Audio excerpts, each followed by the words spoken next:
We will now begin with our second panel discussion on teacher preparedness for multilingual classrooms.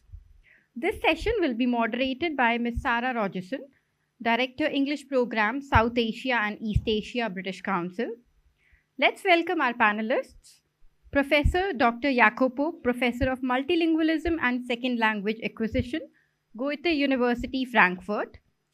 Professor Shrikant Yagnamurthy, Professor and Principal at Regional Institute of Education, Mysore. And Dr. Leena Mukhopadhyay, Professor, School of English Language Education, English and Foreign Languages, University, Hyderabad.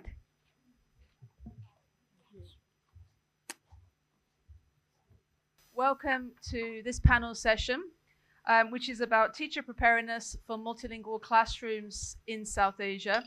My name is Sarah Rogerson, and I'm the Regional Director for our work in English and school education.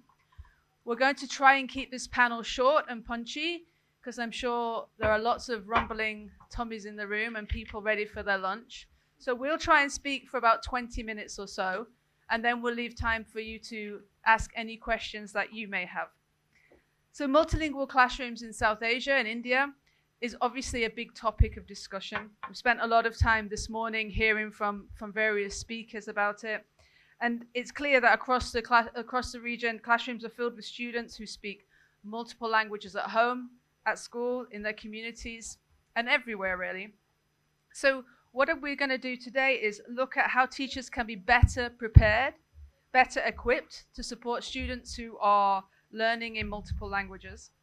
We have an exceptionally distinguished panel of experts here who bring deep insights from research and classroom practice, and they're going to help us really explore the competencies, training, and resources that you need to navigate multilingual classrooms effectively.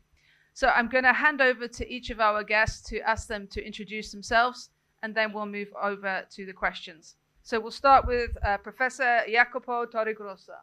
So, nice to meet you. So, good afternoon, everybody. So, I'm Professor Jacopo Torregrossa, and I'm Professor of Multilingualism and Second Language Acquisition at the Goethe University, Frankfurt. So, I'm studying multilingual setting in education, so that's my main expertise. And so I pass over to Leena. Oh, sorry. Good afternoon, everyone. I'm Leena from the English and Foreign Languages University, and I specialize in teacher education, and of late I've been working closely with multilingual pedagogy, multilingual assessment for primary grade learners in India across various sites for almost 10 to 12 years now. And in addition to that, I'm also trained in language acquisition and language assessment. I really look forward to your participation and interaction over this panel discussion. Thank you. Good afternoon, everyone. I'm Shrikant Yagnamurthy. I've been in NCERT for the last 23 years, and for the last 8 years, I'm heading the regional office of NCERT at Mysore. Thank you. So I hope you've heard from those introductions the amount of experience we have here right now, as well as experience in the room. So let's dive into this fascinating conversation. If you have any questions, please hold on to them. We will make time at the end for you to ask any questions that you may have to any of our panelists. So the first question is for Professor Shrikant. As we've heard this morning, India is a very multilingual country with many, many languages. My question for Shrikant is, in such a context, how can teachers address the challenges that multilingualism presents, and what tools or support do teachers need to succeed in multilingual classrooms? Thank you. When it comes to India, I mean, we all know that there are many languages which are spoken, which are transacted in the classroom.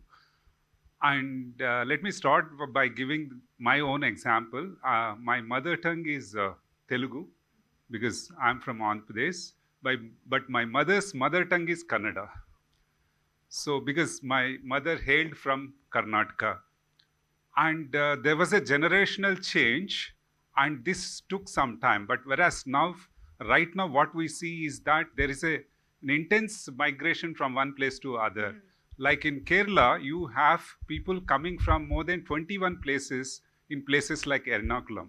So in the sense, simultaneously, the children coming from different places pose a serious issue in terms of teaching and learning.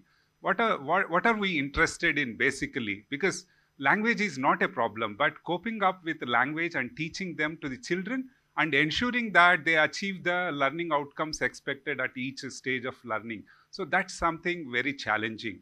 At entry level, certainly, people have made effort, and there are many languages like tribal languages, other languages, scripts are developed, and transaction happens, and gradually it moves to the regional language. There's a movement from mother tongue or tribal language to regional language, and there is a transition from regional language to English. But the problem arises when, like, say for example, I gave the example of Kerala. When people are moving from different places, how do teachers encounter this challenge? Because people are coming from so many places, speaking so many different languages, and even if you are speaking Hindi, it is not the same because dialect could be different. The Hindi teachers are not able to address the challenges. The reason because Hindi spoken in North is different from Hindi spoken in South. So these are some of the challenges, but certainly, like it has been discussed from the morning, we can have, we can focus on process rather than the outcome, especially, and also resources will have to be supplied, and involvement of the people should be there, like including the parents, community, etc. In fact, in Kerala, very wonderfully, they have taken the help of educated parents, especially the migrant workers who have been there. So their help has been taken. The community support is also taken, and that way they are able to handle this. And technology is a big help. And we can use, like Professor Meghnathan was talking about, AR, VR, personalized tools, and Google translation tools, etc. So all these can certainly really bring in a positive change. Thank you. Lena, anything you want to add to Shrikant's answer? Yeah, I think what he explained to us about using technology in the language classroom, this was not present to us when we were learners, right? 25 or 30 years back. So this is a huge resource, and most of the times we do not provide teachers with enough support to understand that how much they can leverage out of technology. And it need not be always using technology in class. It can also be to build their knowledge about things using technology. So maybe getting acquainted with other language systems using technology through translation apps could be one example, for instance. Thank you. And Jacopo, anything you want to add?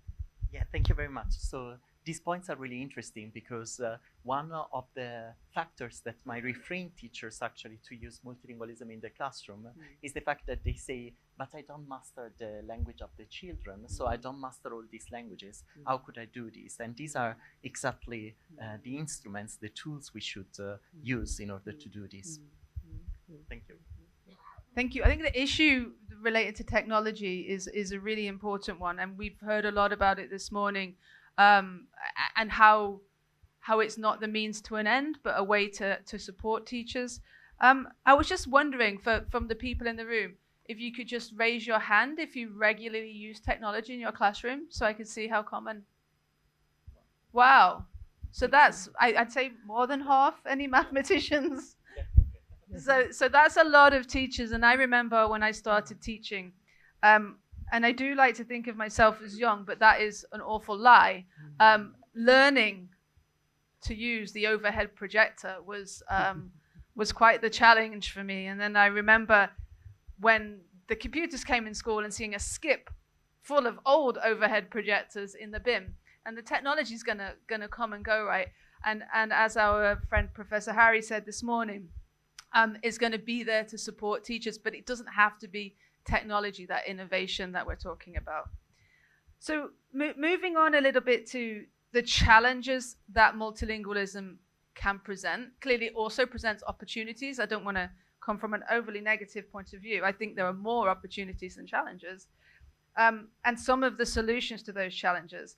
I wanted to now speak to Lena about how you think teachers can be better trained, maybe as part of their initial teacher training or ongoing teacher training, to handle classrooms with students who speak many languages. Right, Sarah. So I would like to build on, the two examples that Harry presented to us, the magical story and the multilingual mathematics classroom of teaching children how to divide 3 by 6 in terms of bananas. And I'm sure with my little experience of visiting some of the African countries, I was just telling him this morning that it resonates with us as Indians because in India, a majority of the schools, the classrooms are linguistic mosaics. So if you have had grandparents houses where you would visit, these days we just get tiles, Italian tiles and other things, but those were the days of mosaics where you would see lots of colors and they would merge into each other, right? And it would be a visual delight. So our classrooms are like that. And I'd like to take an example from Professor Jim Cummins and his scholar Margaret Early. So they have a book around 2010, 2011. It's called Identity Texts. And it has 18 long case studies where teachers have expressed that they do not necessarily know the mother tongue or the home languages of the children, and yet how they have navigated in those classes. So it's not a barrier that teachers may not know the languages of the children. It is quite realistic. I mean, if we look out maybe beyond our urban spaces, get into the rural pockets, semi-rural areas, this is an overwhelming reality. And one of the ways in which this can be very well handled is what Professor Shrikant was talking about, is to bring in community into the classroom. So if we think of, a researcher called Stephen Krashen, he had a concept called caretaker speech. So language systems in the human minds are so robust that they don't need to be taught. Languages are acquired. So like fishes can swim, birds can fly, we can acquire languages. So that's the robust DNA we have. So what we need is good linguistic input. And if a teacher is able to leverage linguistic input across languages in a way that children's identities feel respected, then chances are that they would feel more engaged, they would trust us more, and they would participate in the learning. So for us, learning a language or learning content through any language is not what is most important. More importantly, they should be able to apply that knowledge when they require it for real life situations, isn't it? That it's not a goal on its own. So however much, of course, there are policymakers in this room, and I mean, I also come from a central government university, so I know that there are some gatekeepers in terms of curriculum development, in terms of learning outcome, listing and all that. But finally, if children are not able to utilize what they are getting in their schools and colleges for real life purposes and solving real life problems, earning their bread and butter, then that knowledge is of no use, right? I mean, getting a high grade and then saying that, okay, in Hindi I have scored so much, in Sanskrit I have scored so much, then what's the point? So if that is something that we are grappling with as teachers, it is very important for us also to, build this into teacher education curriculum, that if teachers are made aware and they are given that confidence that the more you recognize children's identities, it will be not at cross purposes with your identity. Because in India, of late, teachers have been transposed to have an English only identity, which they may or may not agree with, but it is because of their bread and butter, it is because of their social pressure that they say that, okay, I will invisibilize all other languages and I will only portray my English identity, and that will be the best way for my children to learn in class. So which is not always the case, and this is something I think Harry, Professor Meghanathan, a lot of us have touched upon since morning. Thank you, Lina. Jacopo, anything you wanted to add? Yeah, thank you. So I just follow up on these important points raised by Lina. So the fact that actually teacher training must involve also a reflection on multilingual identity in some sense, and also the beliefs that are associated with this multilingual identity. So I just bring my own experience from my students. So they say, oh, it's really cool to be multilingual. So it's really cool to know several languages. But then when I ask, do you think it's more important to know an international language like English or your mother tongue or an home language? They say, of course, English. So you see here that there is a contradiction between different beliefs. So I think that we should actually, as teacher trainer, look at this contradiction and reflect on them, and in some sense bring to a linguistic awareness, a multilingual identity, and a multilingual awareness. I want to say that, like when especially now it is recognized that multilingualists, so they are good in various things, in the sense especially their cognitive and neurological capabilities are quite high, in the sense because different parts of the brain get activated when they are speaking different languages. That way they are very useful. And we have in fact seen that, like, wonderfully, people having organized them in a school situation. And it all depends on how teacher is in a position to take the help of the system and also contribute one's own self towards helping the children in achieving the learning levels. And there are states like especially Andhra Pradesh, Karnataka, etc. They have introduced bilingual textbooks, and that way they are able to transact in both the languages, identify difficult concepts, and help the students in overcoming the challenges, etc.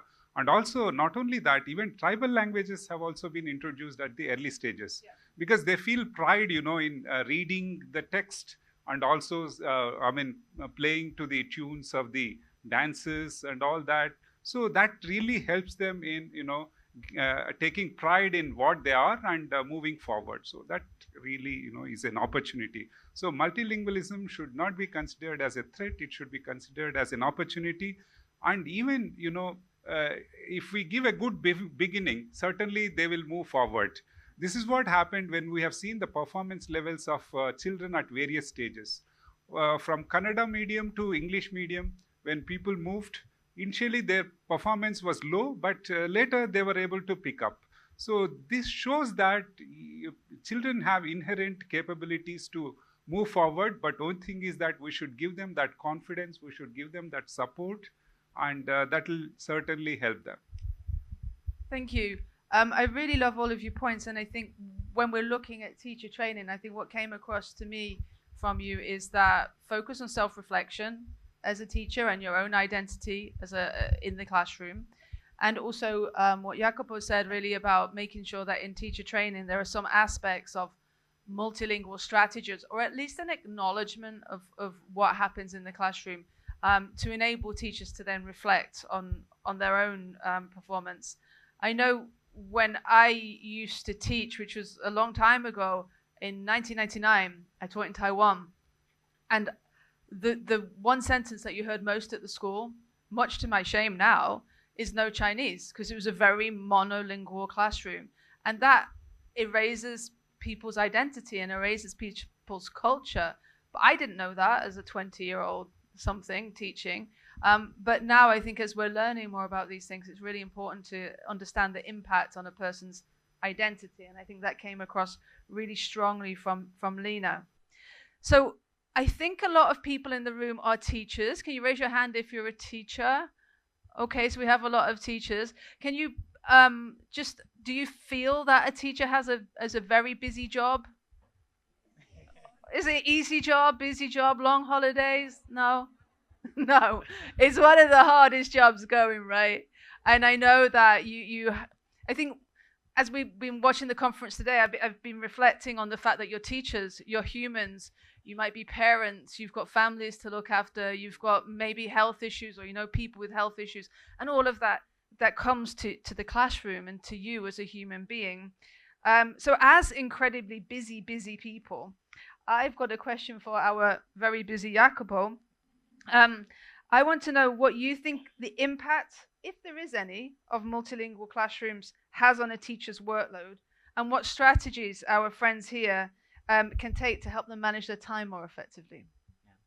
Thank you very much for this question, which I think is really important because this is something that might refrain teachers actually to do multilingual practices in the classroom, because they think, okay, there are no materials, so I have to spend a lot of time creating this material.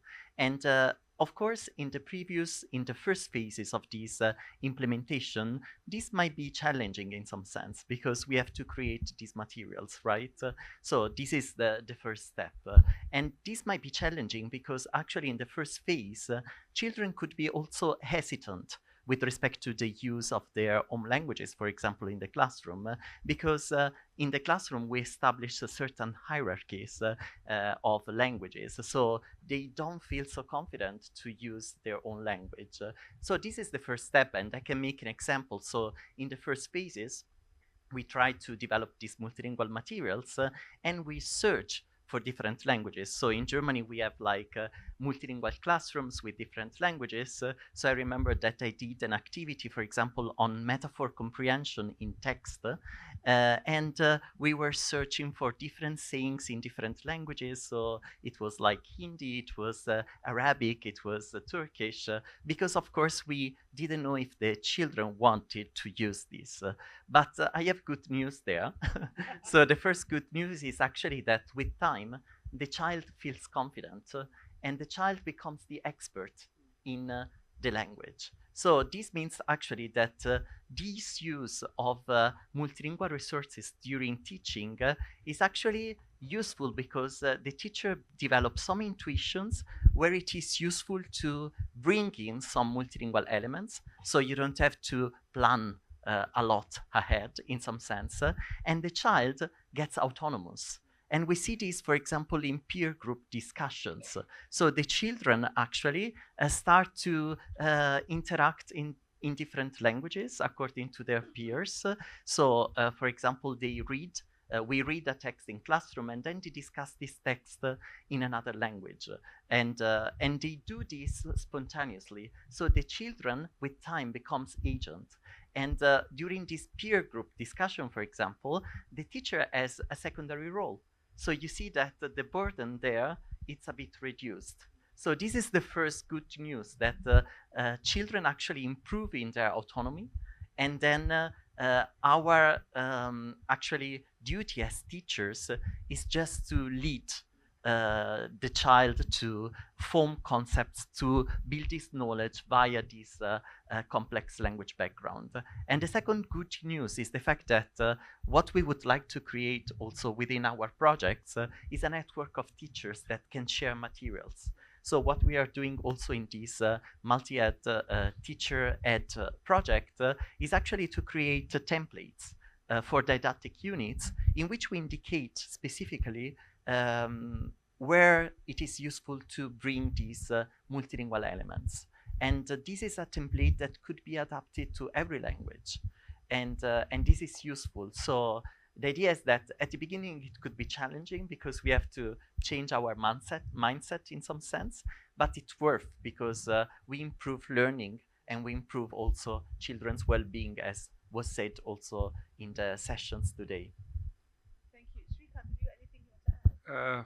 I want to say that especially when it comes to what Jacobo was saying, in the sense, now we are not focusing simply on structure. We need to focus on processes. We need to focus on context in which the children are working. So that way it will certainly help them. So, because how many of you are language teachers? In fact, everyone is a language teacher. I do not know, only the language teachers have raised their hands. We've been apologizing all day. So, in the sense, we are all language teachers. We teach language through subjects, and that should be the way. In the sense, when we talk about translanguaging, in the sense, we are going to use that language as a medium, as a construct to help the children in understanding the things rather than just focusing on the grammar and other elements. So I think that's somewhere very useful, and people have successfully handled. Often the question arises, we don't have time. This is something very serious. It's not that you will be doing everything every time. So do it occasionally, give time to the students, make them into groups and give them the tasks. And through all these ways, you can really help.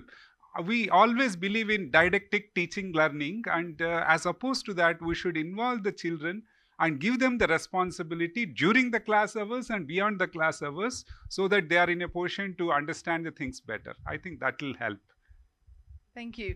I think that's a really good response. And I know as a teacher I used to be, not as a teacher that you are, it takes a lot of strength and vulnerability to kind of hand over the power to the students a little bit, if you know what I mean. Because you're a teacher, you want to be in control, you're worried about exam results and all of these things that we as teachers worry about.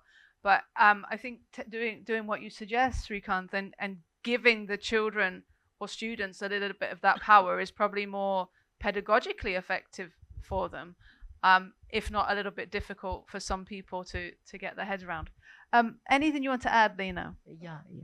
So I would like to, critique this stance that how it adds to the teacher's workload. Yes, it adds to the teacher's workload. I would have a strong affirmation for that, and there is no easy way out. And if we feel that teachers would be able to wave the magic wand, and be able to produce multilingual inputs in class just like that, it does not happen that way. So one of the things is multilingual materials. I'm not talking about translation. Multilingual materials are yet not mainstream. But the good news is, in smaller pockets, like Dheer made a presentation in the morning. I'm sure Harry is the director of MA TESOL in UK, and we are also involved with master's programs in our respective universities. So one of the things I learned from my participation in the MLE projects in the last 10-12 years is that it is very easy to just talk to the teachers and tell them that, yeah, you do it, it's not difficult. But it is difficult, and it requires training, and also the recognition that multilingual materials have to be developed in a trained, structured, sequenced manner. And till the point it becomes mainstream, it is not easy to come up with ad hoc examples. So yes, up to a certain point, but teachers will always feel guilty that whether I'm doing it correctly or not. So it is a bi-directional process that we have to provide systemic systemic support to the teachers for them to be able to adapt it and do it in an intelligent manner, so that they can leverage the neuro-linguistic benefits of being multilinguals, which all of our children are. They know, I think Indian children know at least 3 to 4 to 5 languages, and they can just communicate across them. It really doesn't matter. And the second thing is, if multilingual practices have to be done in a sustained manner, and this is what Jacopo and Srikanth were trying to also voice, that we have to bring in collaborative learning. It cannot be only by the teacher, through the teacher, and of the teacher. It has to be so it has to be like the learners are also equal partners. So for us who teach at the university or higher education level, it is quite easy to do it that way, because they already have a lot of proficiency, our learners, and a lot of background knowledge, and they are already motivated that, okay, this is what will give me bread and butter, so I better be attentive in class and pick up the skills. But with children, it might not be that, right? So they are not too much practical life goal oriented. So one of the things that we need to build in for multilingual practices to be alive in class is to bring in collaborative learning. So the examples that they have given, like to do group work and to do peer group discussions, where a lot of, like the example again, Harry had shown us on the slide, if you remember, that when the story was getting built, there was a lot of negotiation happening through French and other languages. So the negotiation, so language of interaction and language of instruction have to be bidirectional, and the entire load is not on the teacher. So if the teacher can create an opportunity where the peers and also peers from higher grades can be brought in, like community learning or parents or interested candidates who can bring in local languages, that would be the way to go, so that teachers also have support systems, and they can think of learning in a collaborative manner rather than in a didactic manner where the teacher lectures and then goes through the textbook and all of it. Thank you. I promised you some time for questions, and I know everybody's probably feeling a little bit hungry. So let's hand over to you now. Do you have any questions on anything related to multilingualism that you wanted to ask our panel of experts? the lady with the red bag.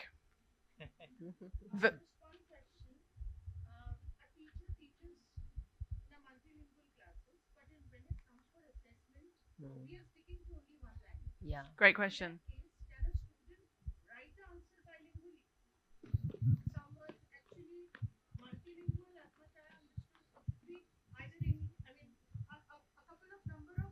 Languages.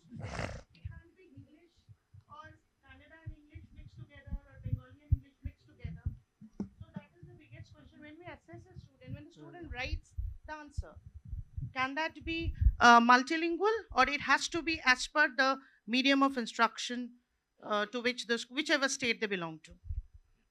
Lena? Yeah. Thank you for opening up Pandora's box. We have very diplomatically not touched upon the concept of language assessment and also content-based language assessment. And I think Rama will have a fantastic session on this in the afternoon post-lunch, and where these ideas will be deliberated upon.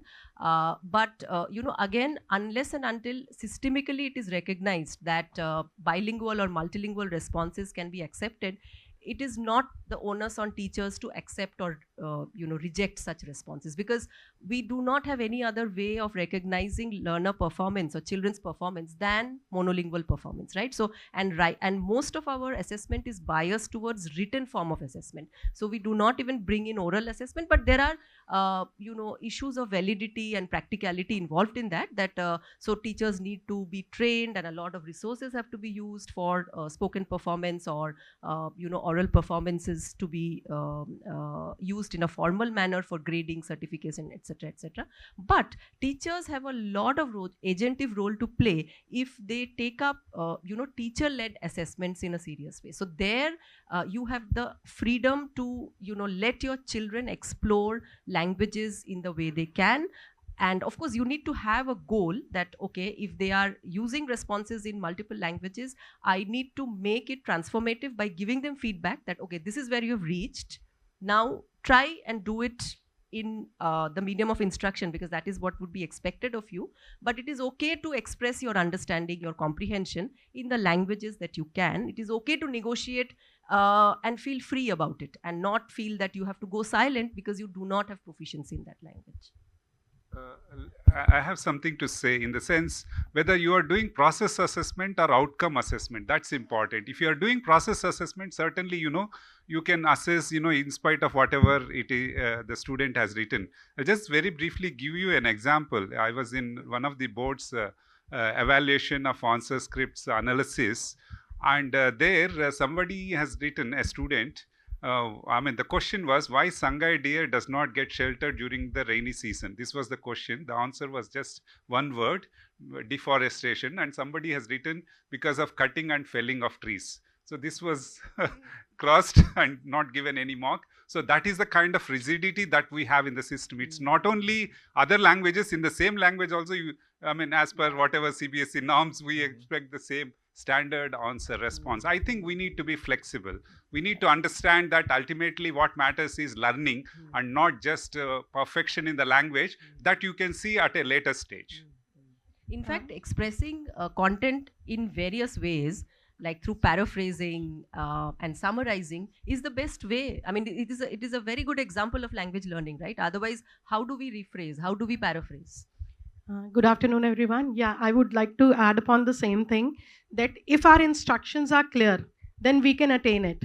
Like this session itself, I'm from Alcon International. I'm a subject coordinator of English over there in the middle section. My name is Preeti.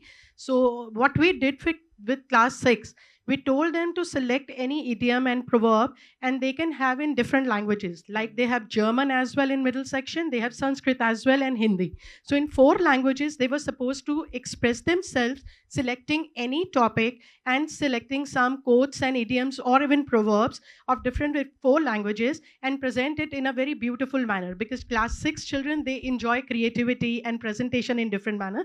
So they did it with, we integrated art as well. So it was a amalgamation of language, art integration, and even speaking skills. So after selection, after creating this, they were supposed to speak about it, and that was purely in English. So this way we were able to assess oral as well and written as well, and including these languages. So it was very good ideation from our side, and children enjoyed it. They were not troubled with it, and it came out really beautiful. Excellent Thank you. example. Thank you. Thank you for sharing with us that excellent example.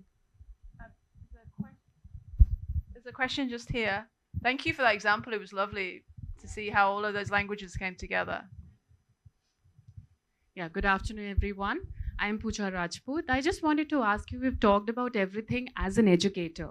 So let me take the focus on the, the family, the parent as well. So we always say there are three important pillars: the school, student, and the parent as well. So how we are going to, make it that way, the way we wanted our multilingual classroom to be prepared, to prepare this parent also to understand, accept that I'm sending my child to some international school where I expect the core, the principles, the kind of exposure, the kind of language fluency, everything will be taken care. So how as a teacher, as a school, I should educate my, the parents also, who all are equally contributing to that learning journey, and of course paying a huge amount for that. So just wanted to ask that. Thank you. Yeah, thank you. This is a really important question, actually. And it is quite central because some might think, okay, what is the purpose of this? But according to my experience, so I had experienced that some parents were actually skeptical towards this methodology because they thought, because they tried to connect input in a language with outcome in a language. But this is not the case. And with time, so for example, after 6 months or after one year, we could actually show that the children could learn as well as other children that were just exposed to the language or were exposed to these monoglossis pedagogies. So I think that we should bring evidence, and I think that our duty and our responsibility of scholars is also to bring quantitative evidence that this methodology works. And so this could be, in some sense, the good news for the families. And another important point is to connect to the families, because the families, at one point, they are also happy that this multilingualism that is present in the family is actually celebrated into the school. So what we do, for example, is to invite parents to school and, for example, tell something about their own language. Because in this case, we have this sense of continuum between what's happening outside school and what's happening inside school. And this empowers also parents. I have a quick response. When you go to a super specialty hospital, you don't ask the surgeon that how you should be operated. You should not go to the hospital, I believe. I mean, parents' dominance, especially, just because they're paying, that I think is not acceptable. But at the same time, you need to convince the parents. And we have done that, especially we have a demonstration multi-purpose school in which all big people have studied, like Sadhguru was our student and ex-governor was student of Bhubaneswar. So what we have seen is that oral teaching and learning happens at the early stages, and gradually we move to written. So I mean, parents ask the same questions. Why are you not giving them written assignments, tasks? We say that allow us to do in our own way. Certainly your children will be good. So in comparison to the children who come from outside, our children outperform. They realize it little later. So what I'm trying to say is that you need to convince not only the parents, you need to also convince the administrators, especially if you are a teacher, the principal and other administrators, that, process assessment and learning, it's more important than just outcome-based assessment. I'd quickly like to add to that. I have a happy story to share that I have had this observation about many parents, who come from the middle income group and above, that they have adequate educational qualification, and they are in fact better users of multilingual pedagogy to help their children navigate through content in English by using home languages. And those children grow up to be fantastically, multi-competent at languages. So like Jacopo was saying, that multilingualism at home is celebrated, and those resources are used to develop content learning and comprehension, analytical skills. So if these examples can be presented to the other parents who are maybe not that engaged with the process of learning, but they are looking at it as a product that, okay, I'm sending my child to an English medium school, or I'm paying so much for this, so why are other languages being used? So I think there we need to raise their awareness. But there are also parents who would give us fantastic examples where they use multilingual pedagogy to help their children navigate through content in English. Thank you. Okay, we have one more question, and then I will close us for lunch.